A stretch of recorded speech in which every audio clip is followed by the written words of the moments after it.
योजनेच्या सर्व लाभार्थ्यांसाठी अत्यंत महत्त्वपूर्ण आनंदाची अपडेट असणार आहे। अखेरीस लाभार्थ्यांची प्रतीक्षा संपली असून नवीन शासन निर्णय आला आहे। वाढीव अनुदान निधी वितरित करण्याबाबत 50,000 रुपयाचे काही वाढीव अनुदान आहे त्याची निधी वितरित करण्यात आलेला आहे। घरकुल वाढीव अनुदान टप्पा 2 अंतर्गत जे लाभार्थी असणार आहे त्यांच्यासाठी महत्त्वपूर्ण शासन निर्णय आला आहे।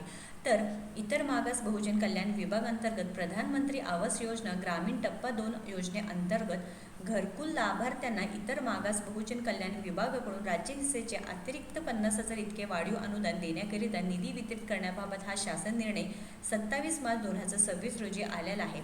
तर यामध्ये पूर्णपणे माहिती देण्यात आली की शासन निर्णयामध्ये जो प्रधानमंत्री आवास योजना ज्यामध्ये किती निधी वितरित करण्यात आलेला आहे ही सगळी सविस्तर माहिती आपण या व्हिडिओच्या माध्यमातून पाहूया।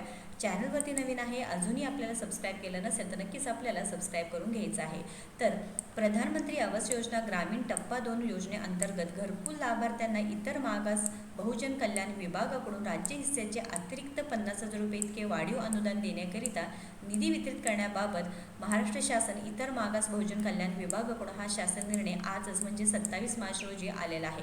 तर यामध्ये स्पष्टपणे सांगितलं आहे, तुम्ही पाहू शकता, जे इतर मागास प्रवर्गातील लाभार्थ्यांना इतर मागास बहुजन कल्याण विभागाकडून राज्य हिस्सेचे प्रति लाभार्थी 50,000 इतके अतिरिक्त अनुदान उपलब्ध करून देण्यासाठी जवळजवळ 40 कोटी इतका निधी राज्य व्यवस्थापन कक्ष ग्रामीण गृहनिर्माण CBD बेलापूर नवी मुंबई यांना वितरित करण्यास शासनाने मान्यता देण्यात आलेली आहे।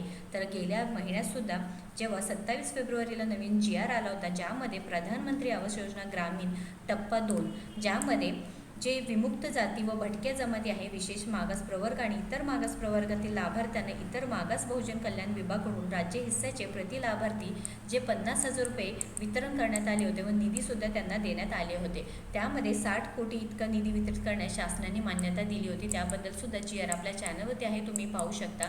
आता हे जे वाढीव अनुदान आहे त्यासाठी सोलारसुद्धा कंपल्सरी आहे।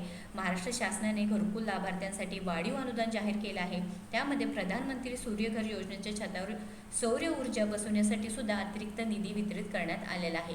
महत्त्वपूर्ण अपडेट असणार आहे। जास्तीत जास्त व्हिडिओ शेअर करा व अशाच महत्त्वपूर्ण अपडेटसाठी आपल्या चॅनलला फॉलो व सबस्क्राईब करा। धन्यवाद।